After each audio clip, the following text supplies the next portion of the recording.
آج ہم اپنی ویڈیو میں استور ویلی، ناگا پربت بیس کیمپ اور اسکردو کے مختلف سیاحی مقامات کو ایکسپلور کریں گے۔ ہمارے سفر کی شروعات حیدرآباد سے ہوئی۔ بذریعہ ٹرین ہم نے پنڈی جانا تھا۔ ٹرین میں بیٹھ کر ہم نے سفر کی دعائیں پڑھیں جو اللہ کے رسول صلی اللہ علیہ وسلم نے ہمیں سکھائی ہیں۔ یہ دعائیں اتنی جامع اور مستند ہیں کہ اللہ تعالیٰ نے ان کی بدولت ہمارے سفر کے تمام راستوں کو نہایت آسان کیا اور ہمارے لیے سفر کی لمبی مسافت کو لپیٹ دیا۔ ان دعاؤں کی میں نے ایک ویڈیو بنائی ہے جس کا لنک میں نے اس ویڈیو میں شیئر کر دیا ہے تاکہ آپ جب بھی سفر کے لیے نکلیں تو ان دعاؤں کا اہتمام ضرور کریں۔ ہماری ٹرین رات کو 12 بجے حیدرآباد اسٹیشن پر پہنچی جو کہ 2 گھنٹے لیٹ تھی۔ جیسا کہ آپ سب کو معلوم ہے کہ ہمارے ملک کی ٹرینیں کبھی وقت پر نہیں آتی۔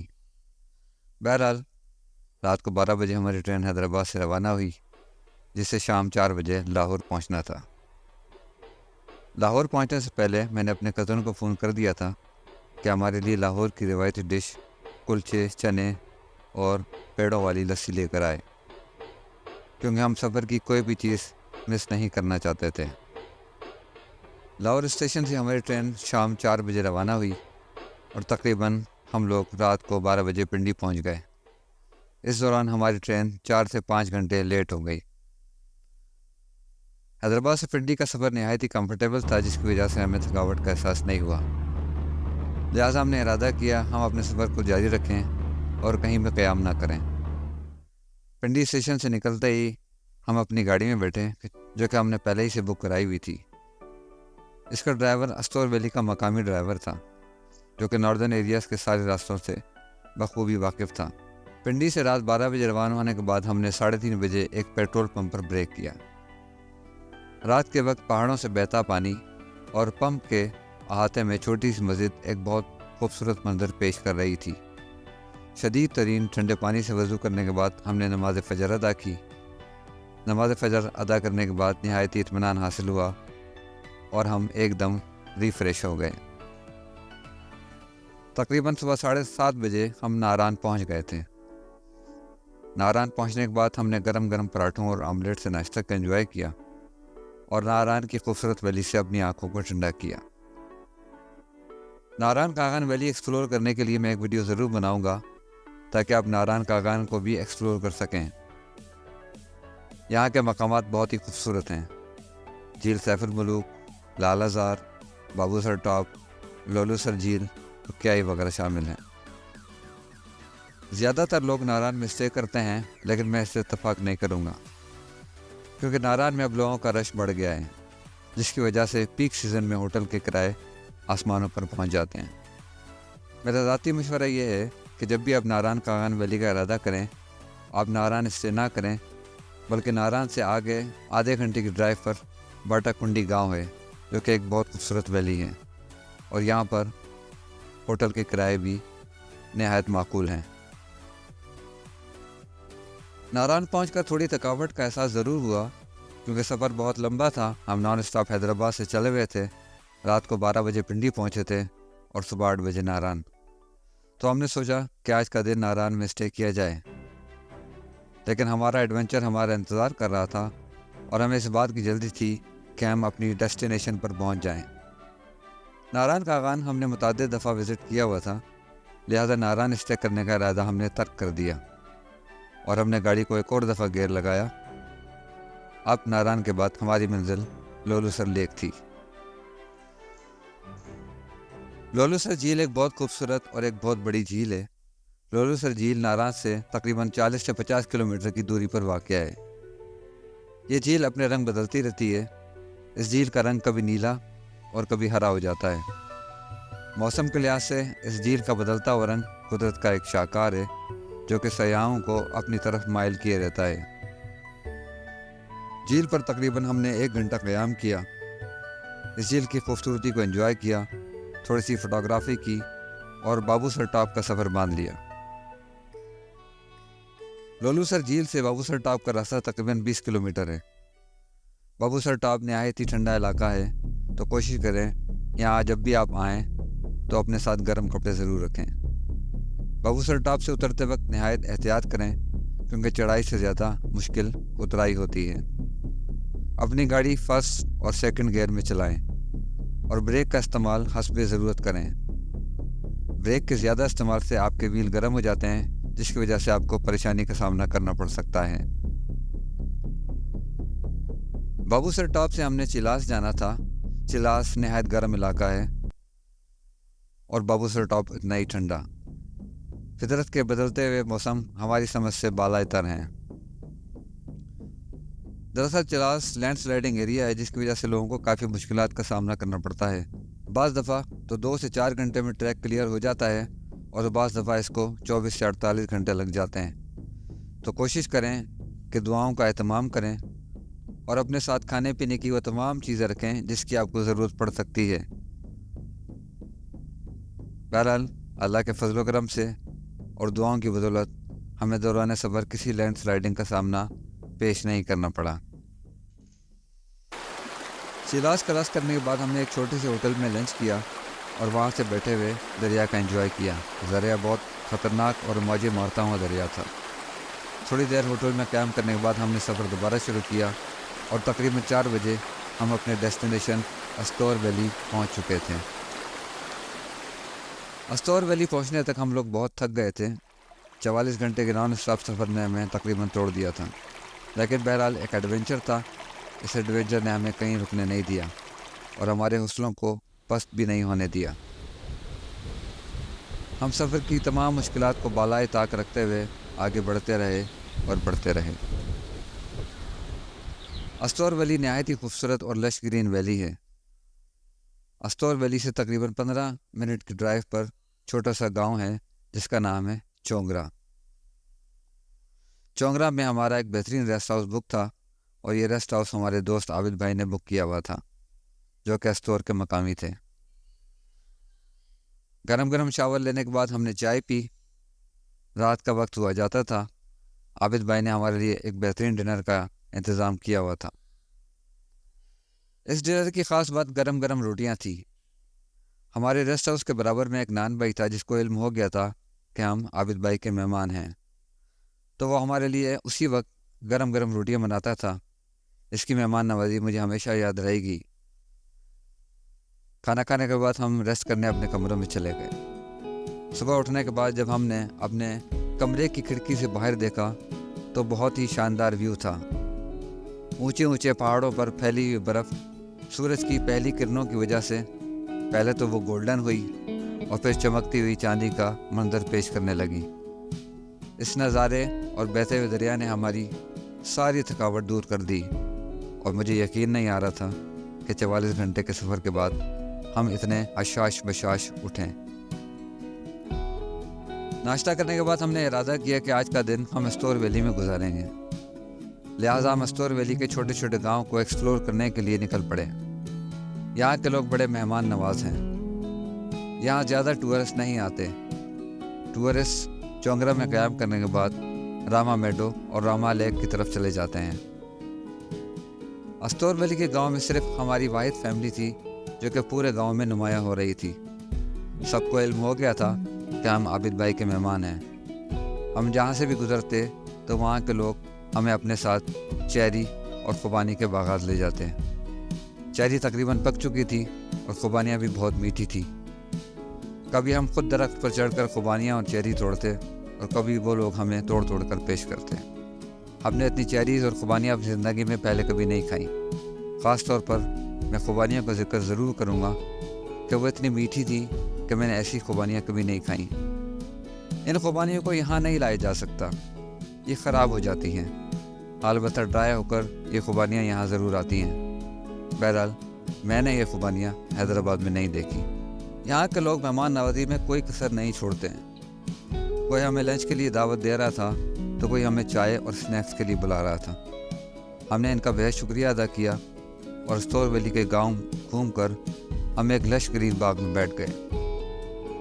میں تھوڑی دیر کے لیے لیٹ گیا اور وہاں کی خوبصورتی سے باتیں کرنے لگا اور وہاں کے نظاروں نے مجھ سے باتیں کی۔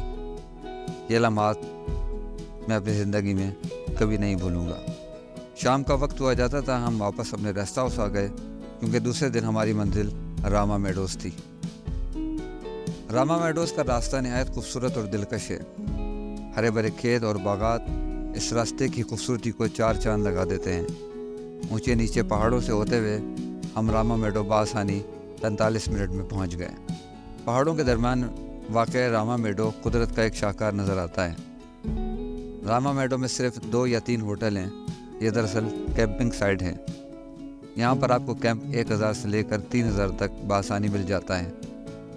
ہم نے ایک شاندار کیمپ کا انتخاب کیا اور اپنا سامان کیمپ میں رکھ دیا۔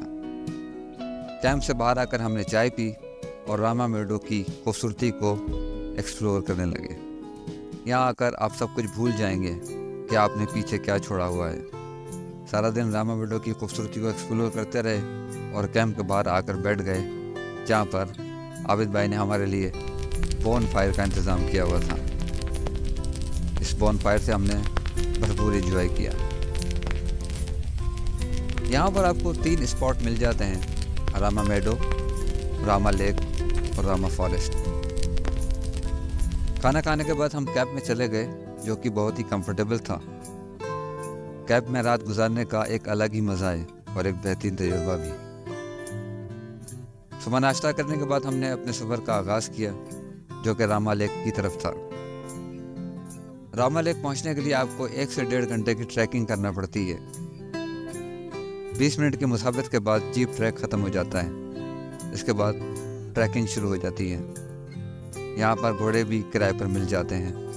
آپ چاہیں تو گھوڑے بھی کرائے پر لے سکتے ہیں، لیکن ہم نے ٹریکنگ کو زیادہ پریفرنس دی۔ ٹریکنگ کے دوران آپ کو 1 سے 2 گلیشیئر ملتے ہیں، جن کو کراس کرنے کے بعد راما لیک آ جاتی ہے۔ راما لیک انتہائی خوبصورت جھیل ہے، جس کا الفاظوں میں بیان کرنا بہت مشکل ہے۔ ہمارے علاوہ اس جھیل میں اور کوئی نہیں تھا۔ پہاڑوں کے درمیان واقع جھیل کسی جنت نظیر وادی کی طرح لگ رہی تھی۔ کچھ مقامی لوگ ٹراؤٹ فش کے شکار کے لیے آئے ہوئے تھے۔ ہم نے ان سے ایک فشنگ راڈ لی اور 2 سے 3 گھنٹے کی انتہائی محنت کرنے کے باوجود بھی ہم ٹراؤٹ فش نہ پکڑ سکے۔ بہرحال ہم نے فشنگ راڈ واپس کی اور ان کا بہت شکریہ ادا کیا۔ کچھ دیر جھیل پر قیام کرنے کے بعد ہم نے ارادہ کیا کہ آگے راما گلیشیئر کی طرف بڑھا جائے۔ یہ جگہ نہایت ہی خوبصورت ہے، جس کی خوبصورتی بیان کرنا میرے بس میں نہیں۔ جب آپ یہاں خود آئیں گے اور اس جنت نظیر وادی کو دیکھیں گے تو آپ یہ ضرور کہیں گے کہ اللہ نے ہمیں کتنی خوبصورت وادیاں تحفے میں دی ہیں۔ مغرب ہونے سے پہلے ہم نے ارادہ کیا کہ ہم واپس راما میڈو کی طرف چلیں، کیونکہ رات کو سفر کرنا خطرے سے خالی نہیں ہے۔ خطرہ صرف ٹریکنگ کا ہوتا ہے۔ مغرب ہونے تک ہم راما میڈو کی طرف پہنچ چکے تھے۔ کافی بھوک لگی تھی، تو لہٰذا ہم نے ارادہ کیا کہ کھانا خود بنایا جائے۔ ایسے مقامات پر کھانا بنانے کا ایک الگ ہی مزہ ہے۔ ہم نے کھانا خود بھی کھایا اور وہاں کے مقامی لوگوں کو بھی کھلایا۔ ایک دفعہ پھر ہمارے لیے بون فائر کا انتظام کیا ہوا تھا، جو کہ ہم نے بھرپور طریقے سے انجوائے کیا۔ رات کو کیمپ میں قیام کرنے کے بعد ہماری نیکسٹ ڈیسٹینیشن راما فارسٹ تھی۔ راما فارسٹ ایک بہت خوبصورت جگہ ہے، لیکن اس کے لیے آپ کو گائیڈ کی ضرورت پڑتی ہے، کیونکہ اس جنگل میں آپ بھٹک بھی سکتے ہیں۔ عابد بھائی نے ہمارے لیے ایک گائیڈ ارینج کیا، جو کہ ہمیں راما فارسٹ کی طرف لے گیا۔ راما فارسٹ صرف ٹریکنگ کے ذریعے جایا جا سکتا ہے۔ راما فارسٹ ایک بہت پرسکون جنگل ہے اور یہاں پر آپ کو صرف پرندوں کی آوازیں ملیں گی۔ اونچے اونچے قداور درخت آپ کو خوش آمدید کہہ رہے ہوتے ہیں۔ اس جنگل میں سورج کی کرنوں کا داخلہ تقریباً ممنوع ہے، کیونکہ اتنا یہ گھنا جنگل ہے کہ بمشکل سورج کی کرنیں یہاں پڑتی ہیں۔ راما فارسٹ ٹریکنگ کرتے ہوئے ہم ایسی جگہ پہنچ گئے جہاں پر ایک دریا بہہ رہا تھا، لہٰذا ہم نے وہاں قیام کیا۔ اس دریا نے فارسٹ کی خوبصورتی کو دوبالا کر دیا تھا۔ 12 بجے تک راما فارسٹ قیام کرنے کے بعد ہم نے واپسی کا ارادہ کیا اور کیب میں آ کر اپنا سامان پیک کر لیا، کیونکہ ہم نے ترشنگ ویلی جانا تھا۔ لنچ کرنے کے بعد ہم ترشنگ ویلی کی طرف روانہ ہو گئے۔ استور سے ترشنگ ویلی جاتے وقت بے شمار خوبصورت مقامات ہیں، جن کی خوبصورتی آپ کا انتظار کر رہی ہوتی ہے۔ ان حسین مقامات سے ہوتے ہوئے ہم ترشنگ ویلی پہنچ گئے۔ ترشنگ ویلی پہنچنے تک مغرب کا وقت ہو چکا تھا اور اب ایک گمبھیر مسئلہ ہوٹل ڈھونڈنا تھا۔ ترشنگ ویلی میں اتنے زیادہ ہوٹل نہیں ہیں، لیکن اللہ کی مدد سے ایک بہترین ہوٹل مل گیا جہاں پر کچھ جاپنیز ٹھہرے ہوئے تھے جو کہ ناگا پربت کے بیس کیمپ سے ہو کر آئے تھے۔ صبح اٹھ کر ترشنگ ویلی کو ایکسپلور کرتے ہوئے ہم روپال ویلی پہنچ گئے۔ روپال ویلی ایک بہت خوبصورت ویلی ہے۔ لش گرین میدان اور پھولوں سے بھری ہوئی یہ ویلی ایک دیوا مالائی ویلی لگتی ہے۔ روپال ویلی دراصل پھولوں کا مسکن ہے۔ روپال ویلی ہمارے روٹ میں شامل نہیں تھی، جس کا مجھے بےحد افسوس ہے، لیکن جب کبھی دوبارہ آؤں گا تو روپال ویلی ضرور ٹھہروں گا۔ حالانکہ یہاں ہوٹل نہیں ہے، لیکن کوئی نہ کوئی ارینجمنٹ ضرور ہو جائے گا۔ روپال ویلی کراس کرنے کے بعد ہم ایسی جگہ پہنچ گئے جہاں جیپ ٹریک ختم ہو گیا تھا، لہٰذا ہم نے جیپ کو وہیں پارک کیا اور ناگا پربت کی ٹریکنگ کا ارادہ کیا۔ یہاں سے ناگا پربت کی ٹریکنگ کا دورانیہ تقریباً 1.5 گھنٹہ ہے۔ اللہ کا نام لے کر ٹریکنگ شروع کی اور نہایت معتدل انداز میں آگے بڑھتے رہے۔ شروعات میں یہ ٹریکنگ مشکل ہو جاتی ہے، لیکن بعد میں یہ راستہ قدرے آسان ہوتا ہے۔ دوران ٹریکنگ زیادہ تیز نہ چلیں، بلکہ اپنے قدم اطمینان اور نارمل انداز میں اٹھائیں۔ اس سے آپ کو تھکاوٹ کا احساس نہیں ہوگا۔ کوشش کریں کہ پانی زیادہ نہ پئیں، بوقت ضرورت پانی کے 1-2 گھونٹ کافی ہیں۔ 1.5 گھنٹہ کی مسلسل ٹریکنگ کے بعد ہم ناگا پربت بیس کیمپ پر پہنچ چکے تھے۔ جیسے ہی ناگا پربت کو دیکھا، اللہ اکبر کی صدا بلند کی اور اپنے رب کا شکر ادا کیا کہ اس نے ہمارا یہ سفر نہایت ہی آسان بنایا۔ بیس کیمپ پر ہماری فیملی کے علاوہ اور کوئی بھی نہیں تھا، کیونکہ زیادہ ٹورسٹ ادھر کا رخ نہیں کرتے ہیں، یہاں زیادہ تر فارینر آتے ہیں۔ ناگا پربت ویو ایک دیو مالائی ویو ہے، جس کو دیکھ کر عجیب سی کیفیت کا احساس ہوتا ہے۔ یہ نظارہ اتنا خوبصورت ہے کہ آپ کا دل چاہے گا کہ یہاں پر 1-2 دن کیمپنگ ضرور کریں، لیکن فیملی کے ساتھ کیمپنگ کرنا ایک جگرے کی بات ہے۔ یہاں مقامی لوگوں نے ایک چھوٹا سا کیمپ لگایا ہوا تھا جہاں پر چائے اور پکوڑوں کا اہتمام تھا۔ چائے اور پکوڑوں کا انجوائے کرنے کے بعد بیت دریا سے وضو کیا اور نماز ظہر ادا کی، جس سے دل کو نہایت ہی اطمینان ملا۔ ہماری کوشش تھی کہ ہم ناگا پربت کی چوٹی کو کرسٹل اور کلیئر ہوتا ہوا دیکھیں، کیونکہ اس چوٹی کو اکثر بادلوں نے ڈھانپا ہوا ہوتا ہے۔ اس چوٹی کو دیکھنے کے لیے سیاح 2 سے 3 دن تک کیمپنگ کرتے ہیں۔ ہم نے اللہ سے دعا کی اور اللہ نے تھوڑی ہی دیر میں ہماری دعا قبول کر لی اور بادلوں کو حکم دیا کہ تھوڑی دیر کے لیے چوٹی سے سرک جاؤ۔ 5 منٹ کے لیے بادل چوٹی سے سرکے اور ہم نے ناگا پربت کی چوٹی کو کرسٹل اور کلیئر ہوتے ہوئے دیکھا، جس کا میں اپنے رب کا بےحد مشکور ہوں، اور اس کی جتنی بھی تعریف بیان کروں وہ کم ہے۔ کافی دیر بیس کیمپ کا ویو انجوائے کیا، عصر کی نماز پڑھی، فوٹوگرافی کی اور اللہ کی حمد و ثنا بیان کی۔ تھوڑی دیر لگی کہ بادلوں نے پورے آسمان کو ڈھانپ لیا۔ اب ہمیں فکر لاحق ہو گئی تھی کہ کہیں بارش نہ ہو جائے، کیونکہ بارش میں ٹریکنگ کرنا خطرے سے خالی نہیں تھا، لہٰذا ہم نے آج کے سفر کو اختتام کیا اور بیس کیمپ سے واپس ہو لیے۔ بیس کیمپ سے جانے کا دل بالکل نہیں چاہ رہا تھا، دل چاہ رہا تھا کہ یہاں پر 1-2 دن کیمپنگ کروں، لیکن انشاءاللہ نیکسٹ ٹائم۔ بوندہ باندی شروع ہو چکی تھی، لہذا نہایت آہستہ آہستہ ٹریکنگ کرتے ہوئے ہم نیچے آ گئے، کیونکہ اترنا چڑھنے سے زیادہ مشکل ہے۔ یہاں پر پھسلنے کا خدشہ ہوتا ہے، لیکن اللہ کی مدد سے بخیر وافیت ہم اپنی جیپ تک پہنچ چکے تھے۔ اس دوران بارش بہت تیز ہو چکی تھی اور ہم نے ترشنگ ویلی واپس جانا تھا، لہذا دعائیں پڑھتے ہوئے وہاں سے رخصت ہوئے اور اللہ کے فضل و کرم سے بخیر و عافیت ترشنگ ویلی پہنچ گئے۔ میری ویڈیو کے پہلے حصے کا اختتام ہوا جاتا ہے، جو کہ ترشنگ ویلی تک تھا۔ دوسری ویڈیو میں ہم ترشنگ ویلی سے منی مرگ اور دیو سائی سے ہوتے ہوئے اسکردو جائیں گے، جہاں اسکردو کی خوبصورتی کو ایکسپلور کریں گے۔ میں نے اس ویڈیو کے کمنٹ باکس میں ٹریول ٹائم اور ڈسٹنس شیئر کر دیا ہے، جو کہ آپ کی مکمل رہنمائی کرے گا۔ آپ کمنٹ سیکشن میں کوئی اور معلومات لینے کے لیے مجھ سے رابطہ کر سکتے ہیں۔